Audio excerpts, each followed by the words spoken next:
ಎಲ್ಲರಿಗೂ ನಮಸ್ಕಾರ. ನಮ್ಮ ಕಡೆ ಸರಳವಾಗಿ ತರಕಾರಿ ಪಲಾವ್ ಮತ್ತು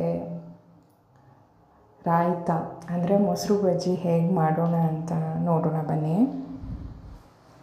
ಹೀಗೆ ಮಾಡ್ತಾ ನನಗೆ DVG ಅವರ ಮಂಕುತಿಮ್ಮನ ಕಗ್ಗ ನೆನಪಾಗ್ತಾ ಇದೆ.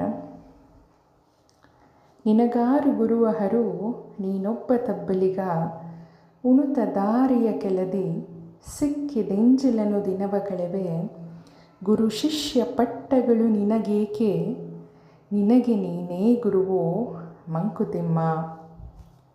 ಅಂದರೆ ಎಷ್ಟು ಸುಂದರವಾಗಿ ಹೇಳಿದ್ದಾರೆ ಅಂದರೆ DVG ಅವರು,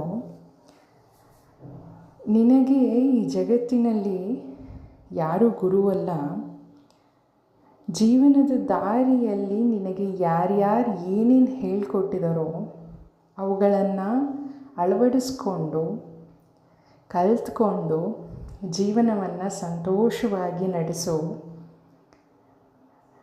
ಇದನ್ನು ನಡೆಸಿದ್ರೆ ನಿನಗೆ ನೀನೇ ಮೊದಲ ಗುರು ಅಂತ ಎಷ್ಟು ಚೆನ್ನಾಗಿ ಹೇಳಿದಾರಲ್ಲ.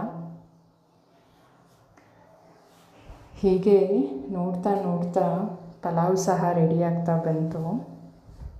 ನಿಮಗೆ ಈ ವಿಡಿಯೋ ಮತ್ತು ಕಗ್ಗ ಇಷ್ಟ ಆದಲ್ಲಿ ಲೈಕ್ ಮಾಡಿ, ಸಪೋರ್ಟ್ ಮಾಡಿ, ಹಾಗೆ ಸಬ್ಸ್ಕ್ರೈಬ್ ಮಾಡಿ.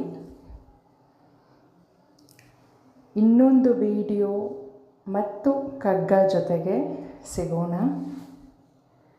ಅಲ್ಲಿವರೆಗೂ ಧನ್ಯವಾದಗಳು.